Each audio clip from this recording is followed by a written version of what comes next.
Porque na devoção, os santos, na pregação do dia a dia da igreja, todo mundo já falava que Nossa Senhora é medianeira, Nossa Senhora é medianeira, Nossa Senhora é medianeira. Mas o que acontece é que nenhuma autoridade desse nível, o Papa, o Concílio, ninguém tinha colocado isso com esta formulação e com essa clareza. O Concílio Vaticano II, então, coloca o título de Nossa Senhora como medianeira. É claro que, evidente, houve padres conciliares, houve bispos que disseram, não é oportuno. Não é oportuno. E, no entanto, o Concílio Vaticano II insistiu. Não, vamos colocar medianeira. Olha só, o próprio Papa, é a catequese número 54, que está aqui no livro editado pela Cleofas, uma catequese que foi publicada no Observatório Romano no dia 4 de outubro de 97. Ele diz assim: o próprio Papa diz que padres conciliares foram contrários. Basta você ver lá, Acta Sinodalia, número 3, etc. Ele põe a citação, o Papa descreve a dificuldade teológica. Ou seja, o Papa está dizendo com toda clareza que havia inúmeros bispos no Concílio Vaticano II que não queriam declarar Nossa Senhora como mediadora. Não queriam dizer que Nossa Senhora era mediadora, não queriam que se colocasse esse título no documento. Por quê? Por medo. Medo de ser mal interpretado, medo de os protestantes, não é? Pegarem no pé e dizerem aquilo que eles sempre dizem. O que é que os protestantes sempre dizem? Os protestantes sempre recordam aquela citação de 1 Timóteo, capítulo 2, versículos 5 a 6, em que se fala que Jesus é o único mediador, que não existe nenhum outro mediador além de Jesus Cristo.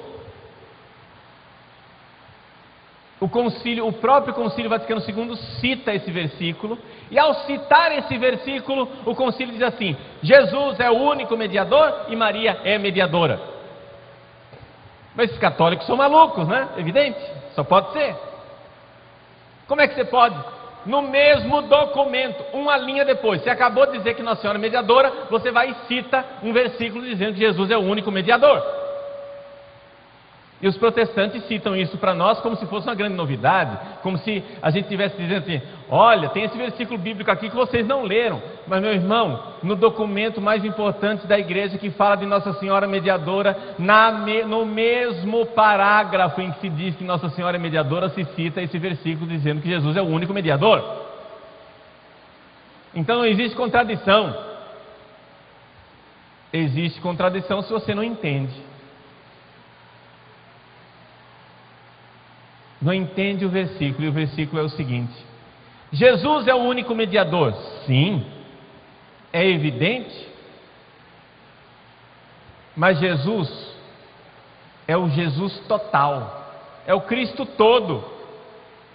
O Cristo tem a cabeça e os membros, não é isso? Por quê? Porque o próprio São Paulo nos diz assim, diz aos seus fiéis, a nós cristãos, portanto: façam, vocês cristãos, façam súplicas, orações, petições e ações de graça por todos os homens. Façam, vocês cristãos. Eu acho que todo protestante aceita isso. Os pastores protestantes, todos eles fazem súplicas, todos os protestantes fazem orações, todos eles fazem petições. Uai, e eles não estão sendo mediadores entre Deus e os homens? Porque se você faz súplica, oração, petição e ação de graça por todos os homens, capítulo 2, versículo 1 de 1 Timóteo, se você faz isso, então, como é que você diz que todos os fiéis devem rezar e ser mediadores, intercessores, etc e tal, e alguns versículos depois você diz que Jesus é o único mediador? Explica para mim, São Paulo. São Paulo explica. 1 Coríntios, Nós somos o corpo de Cristo. O único mediador é Cristo. Ele é a cabeça, nós somos os membros. O único mediador. Quando você reza pela sua família, quando você reza pelas pessoas que você ama, você está sendo mediador. É um outro mediador? Não, é o único, Cristo. Está entendendo? Então nós somos o corpo de Cristo. Nós somos membros do corpo de Cristo. Nós somos realmente mediadores. Então, o Concílio Vaticano II, sem problema nenhum, sem dificuldade nenhuma, chama Maria de mediadora, porque todos nós somos também mediadores. Porque só existe um mediador, o Cristo, ou seja, o corpo de Cristo que somos nós. Então, se o pastor protestante pode impor as mãos no seu fiel e rezar por ele, sendo um mediador entre o fiel e Deus, intercedendo, fazendo preces e súplicas em favor do fiel, por que é que a mãe de Jesus não pode? Está entendendo? Por que é que eu não posso? Ah, mas é que as pessoas que não estão aqui mais nessa terra, né? Os santos que já morreram, a Virgem Maria que não está mais entre nós, fisicamente, eles não podem mais fazer isso, porque estão lá no céu, tá junto de Deus. Mas como? Nada nos separará do amor de Cristo, nem a morte, nem a espada, nem a fome, nem a miséria, nem nada. Nada vai nos separar do amor de Cristo. Então nós podemos, depois, mesmo no céu, continuar intercedendo. Santa Teresinha intercede por nós, Santo Antônio intercede por nós, o bem-aventurado João Paulo II intercede por nós. Eu tenho certeza que ele está rezando por nós hoje aqui e está feliz de nós estarmos aqui, falando da devoção dele a Nossa Senhora. Agora, o Papa João Paulo II, isso foi a Lumen Gentium em 65, o concílio começou em 62, Lumen Gentium em 65, o Papa João Paulo II, depois, em 1987, no início do ano mariano, publica a encíclica Redemptoris Mater, a mãe do Redentor, em que ele fala e usa esse termo. Ele usa, tem toda uma parte da encíclica que fala só disso, mas a primeira vez que ele usa é no número 22, e ele diz assim, lá na Redemptoris Mater, que Maria, ele fala do Evangelho de São João, não é? Como Maria intercede em Caná da Galileia, e ele fala claramente do texto joanino, transparece que se trata de uma mediação maternal. Essa é a intuição e esse é o ensinamento básico de João Paulo II sobre Nossa Senhora.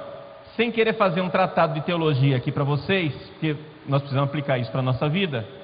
Em que consiste isso? A mediação de Maria, que apareceu lá no Concílio Vaticano II, agora aparece na Redemptoris Mater como mediação maternal. Por que é que esse adjetivo muda e onde é que está a genialidade dessa intuição? Que é de São Luís e que o Papa João Paulo II coloca na sua encíclica, ou seja, está no tratado, e João Paulo II agora pega isso que é do tratado e coloca dentro do magistério da igreja. A encíclica é um documento papal importantíssimo. João Paulo II diz, é uma mediação maternal porque Maria, atenção, Maria é aquela que gera o Cristo para a nossa salvação aqui no mundo. Alguém tem alguma dúvida de que Maria gerou o Salvador nesse mundo? Alguém tem alguma dúvida? Existe alguma possibilidade que isso não seja verdade? Isso foi invenção da Igreja Católica? Maria é ou não é a mãe de Jesus? Sim ou não?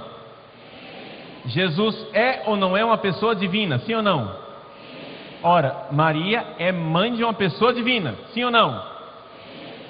Maria, então, pode ser chamada de mãe de Deus. Primeiro começa aí a história.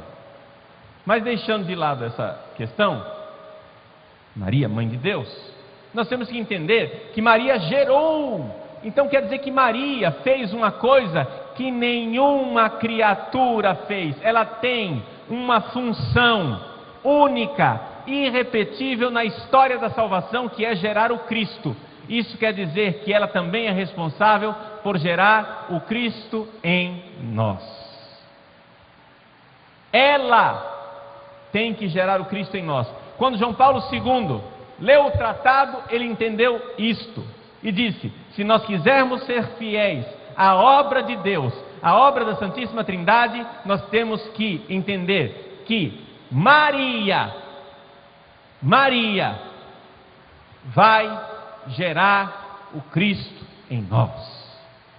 É ela quem gera o Cristo em nós. É ela quem faz o Cristo em nós. Por quê? Porque Deus não muda de ideia. Não é que Deus gerou o Cristo uma vez por Maria e agora ele de repente quer gerar Cristo sem Maria. Não, ele quer continuar gerando o Cristo em nós. E que fundamento nós temos para dizer isso? São João, quando São João disse: eis aí a tua mãe. João capítulo 19. Eis aí a tua mãe. Se ela é nossa mãe, João Paulo II não tem dúvida de dizer: Maria é a nossa mãe na ordem da graça. Isso quer dizer o seguinte: que tudo aquilo que é graça de Cristo em você veio por Maria. Nós podemos dizer, sem dúvida nenhuma, Maria medianeira de todas as graças. O que quer dizer isso?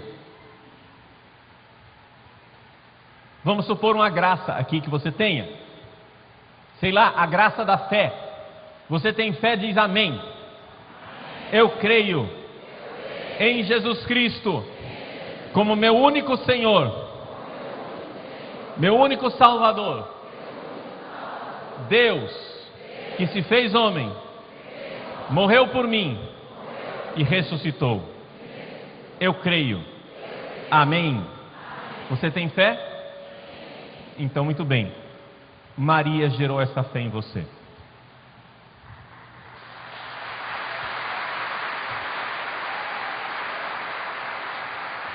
Porque a graça, a fé é uma graça. A graça é de Cristo.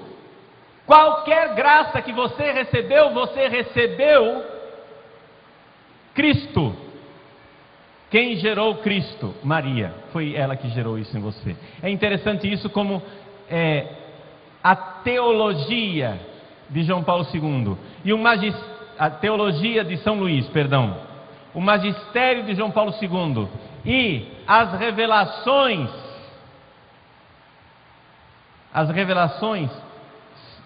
aparições privadas, todas vão na mesma direção. A teologia, o magistério, as revelações, todas se congraçam numa só verdade para dizer: é verdade, Maria gera o Cristo em nós. A mediação dela é maternal. Como é que ela faz a mediação dela? A mediação de Maria não é somente uma questão de interceder. A mediação de Maria é uma questão de geração, é uma questão de gestação. Ela gera, ela faz, ela é a criatura que Deus escolheu para ter esta missão única na história: gerar o Cristo em nós. Isto é a intuição central do Tratado da Verdadeira Devoção.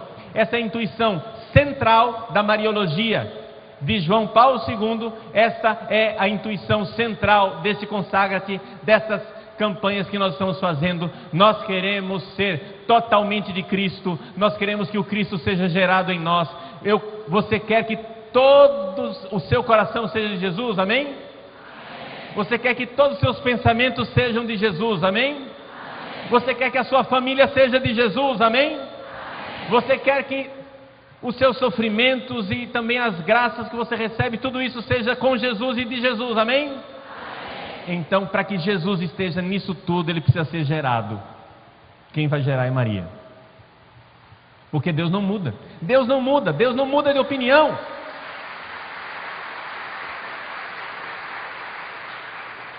Ele gerou a primeira vez em Maria, lá quando o anjo Gabriel apareceu. E aos pés da cruz, Maria então tem esta missão. E uma coisa importantíssima que João Paulo II vem nos lembrar, que é também intuição de São Luís. Você vai dizer, mas padre, espera lá. Eu leio os evangelhos e Maria não tem importância nenhuma. Por quê? Porque Maria vai lá, pede para ver Jesus, e Jesus diz: quem é minha mãe? Quem é minha mãe? Olha que humilhação, hein? Já pensou? Se a minha mãe chegasse um dia, minha mãe está aqui no fundo, viu? Está ali. Está escondidinha ali. Se a minha mãe chegasse um dia, o padre Paulo está aí, eu quero ver o padre Paulo. Aí, a secretária da paróquia diz: padre, a sua mãe está aí na porta, quer ver você. E eu digo: quem é minha mãe? Eu te conheço? Quem é minha mãe?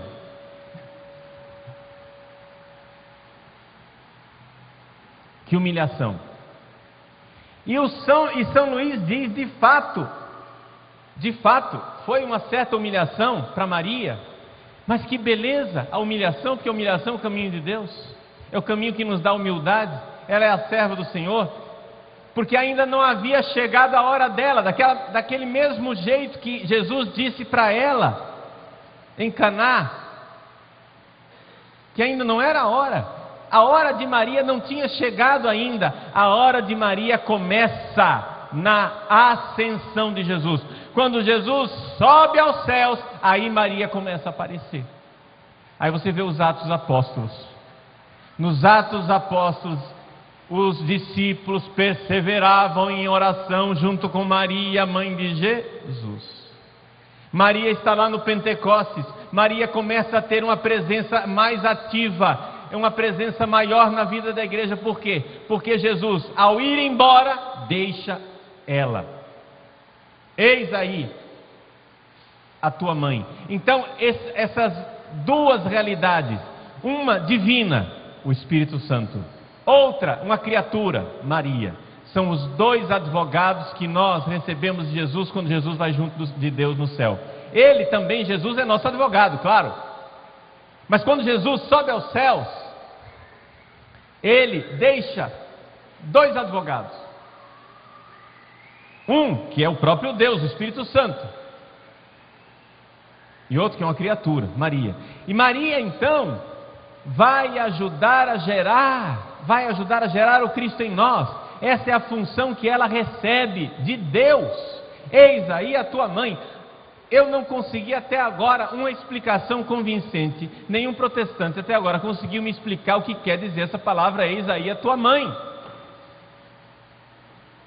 Eles giram, fazem explicação lá na China, voltam, mas eis aí a tua mãe significa o seguinte: sabe o que é? Ela é nossa mãe. É simples a explicação.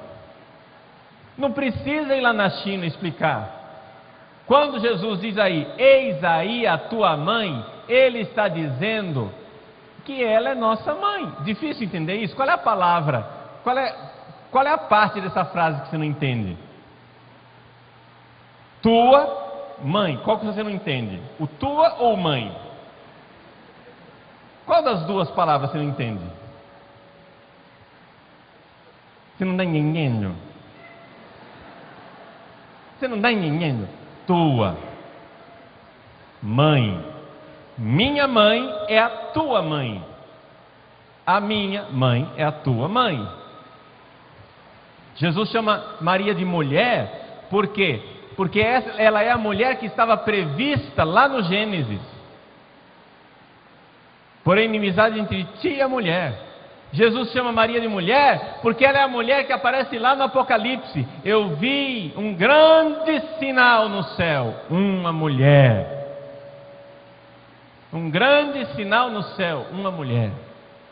Então vejam, Maria é a geradora do Cristo em nós. E eu dizia para vocês que a teologia de São Luís, o magistério de João Paulo II e as aparições todas confluem na mesma direção. Todas vão na mesma direção. Eu fiquei sabendo, é tão novidade para mim, que eu nem me lembro o nome do menino. Mas é uma criança africana, um menino, que Jesus apareceu para ele, e o menino se converteu, etc. Jesus começou a aparecer para ele, e eu li esses dias na internet, procurei lá informação, mas o nome é complicado, é um nome africano, depois eu passo para vocês. Eu garanto que eu vou fazer no site, eu vou fazer alguma resposta católica ou parresia a respeito desse rapaz, que eu ainda tenho que estudar mais. Mas é interessante, Jesus apareceu para o menino e disse assim, que ele era o Senhor, etc e tal, que ele ouvia as orações das pessoas. O menino perguntou: Jesus, me diz uma coisa, mas você só ouve a oração de quem é católico? Porque Jesus tinha pedido para ele ser católico. Você só ouve a oração de quem é católico? Jesus disse: não. Eu ouço a oração de todas as pessoas de boa vontade, porque, aqui que vem a novidade, porque a minha mãe as apresenta a mim.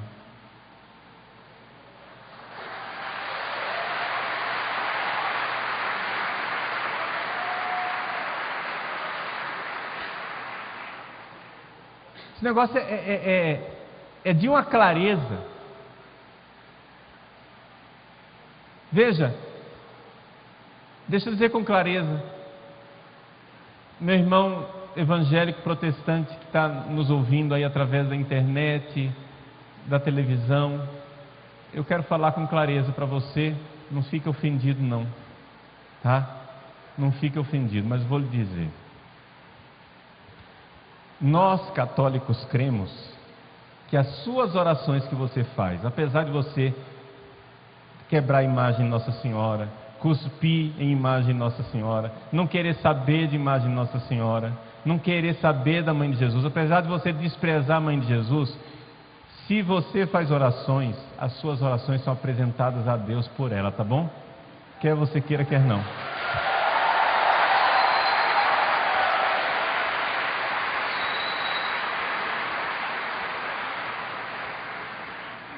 Porque ela é a medianeira de todas as graças. Como? Porque todas as graças são o próprio Cristo, e o Cristo é gerado por aquela que Deus escolheu para gerar. Na história é assim. Nós somos filhos de Deus. Como é que nós somos filhos de Deus? Explica para mim como é que a gente é filho de Deus. Nós só conseguimos ser filhos de Deus de um jeito: no corpo de Cristo. Quando eu nasço, eu não sou filho de Deus.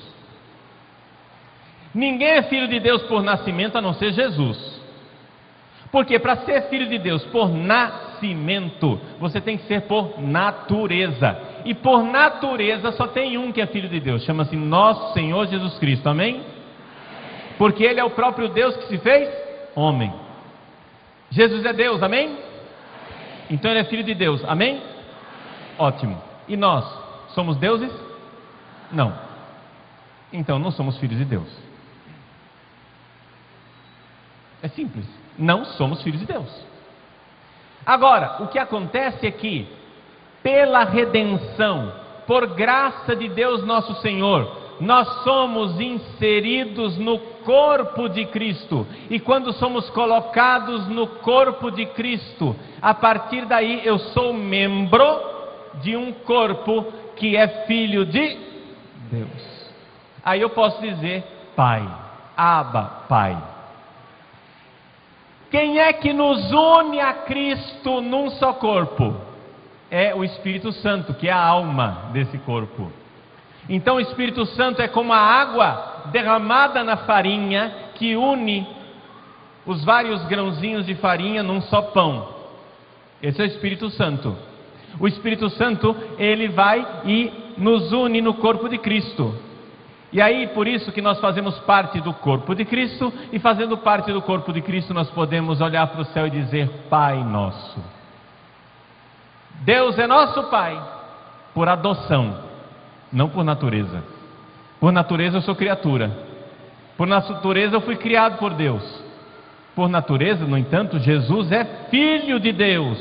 E eu, por graça, sou unido ao corpo do Filho de Deus, e por isso eu sou filho de Deus, porque eu sou membro do corpo do Filho de Deus. Eu pergunto: como é o nome da mulher grávida, revestida de sol, que está gerando esse filho? Como é o nome dela? Maria. Eis aí porque Maria tem um papel fundamental em tudo. Por quê? Jesus é mediador no sentido único, irrepetível e extraordinário. Por quê? Porque é unido a Ele, unido a Jesus, que eu tenho acesso ao céu. Ele é mediador nesse sentido único, irrepetível, maravilhoso, extraordinário. Ele é Filho de Deus. A mediação de Jesus é evidente, é única e irrepetível, porque Ele é a cabeça do corpo, e nós unidos a Ele vamos para Deus e somos filhos de Deus. Mas para nós estarmos unidos a Jesus, nós precisamos do Espírito Santo, que nos une num só corpo, como alma que une os membros num só corpo. Detalhe: esse corpo é gerado por uma mulher, o nome dela é Maria. A mediação de Maria é maternal. A mediação de Jesus é filial. Ele tem a mediação divina e filial. Por quê? Porque Ele é o Filho, no qual nós todos somos filhos. Porém, existe uma mediação maternal, que é de Maria. Deus quis assim, e assim é, e assim será. Pode espernear o quanto você quiser, será assim. Será assim. Portanto, atenção: quem entrar no céu, entrará porque é filho de Deus e foi gerado por Maria. Vejam, você pode desprezar essa mãe, ela continua acolhendo você. Você pode não aceitar essa mãe, ela continua sendo sua mãe. O bom de Maria é isso: você pode derrubar a imagem dela no chão, cuspir nela, jogar ela, né? Você pode fazer uma cicatriz no rosto dela, como fizeram em Czestochowa. Você pode jogá-la no chão, como fizeram com Nossa Senhora Aparecida. Não tem problema, ela vai continuar sendo sua mãe.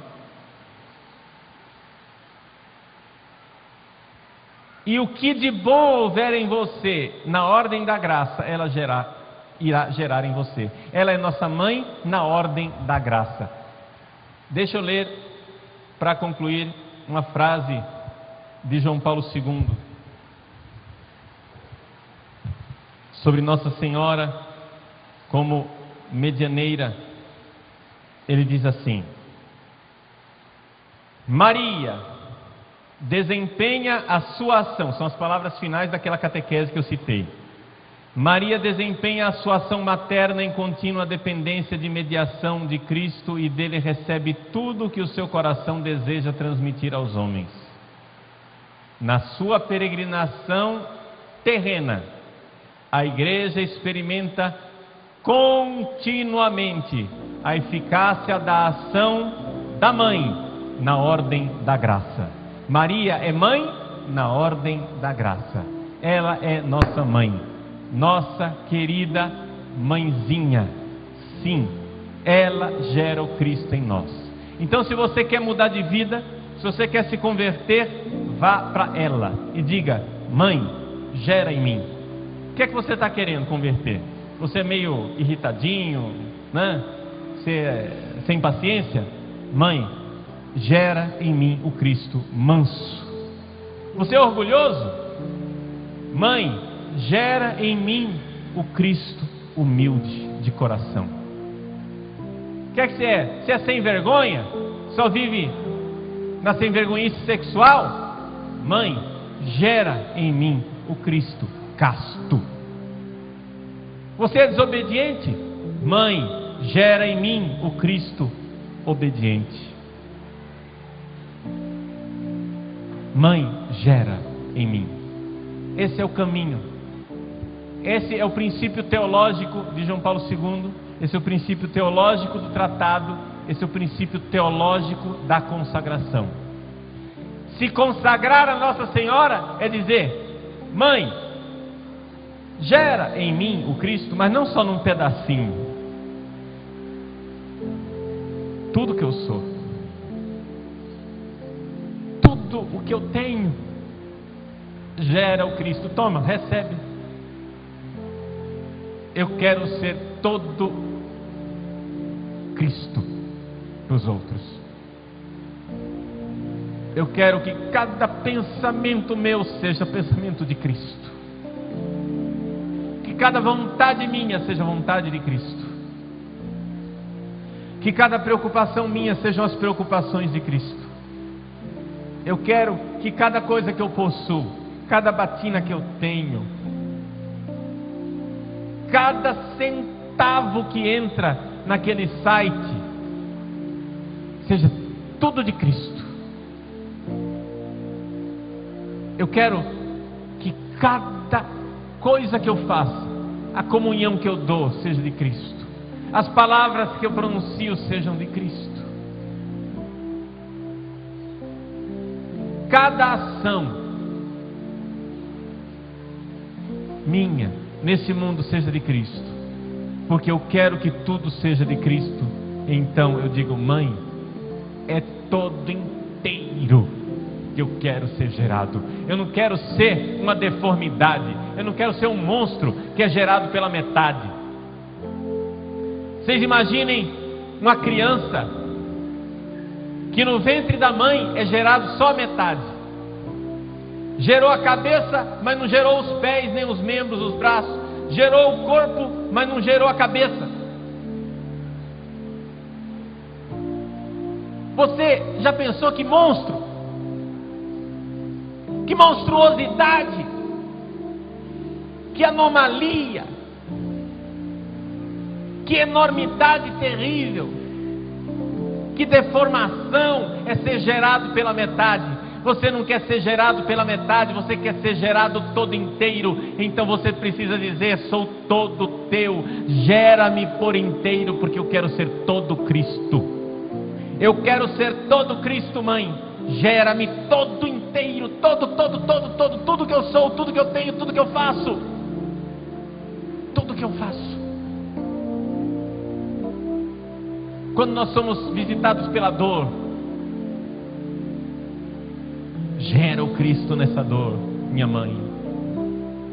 Quando nós somos visitados pela doença, gera o Cristo nessa doença, minha mãe.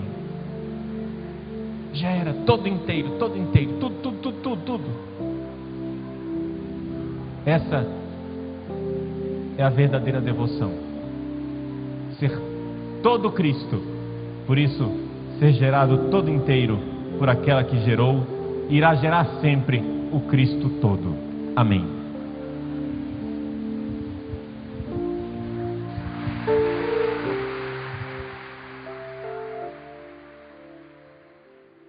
Você pode ir ficando de pé.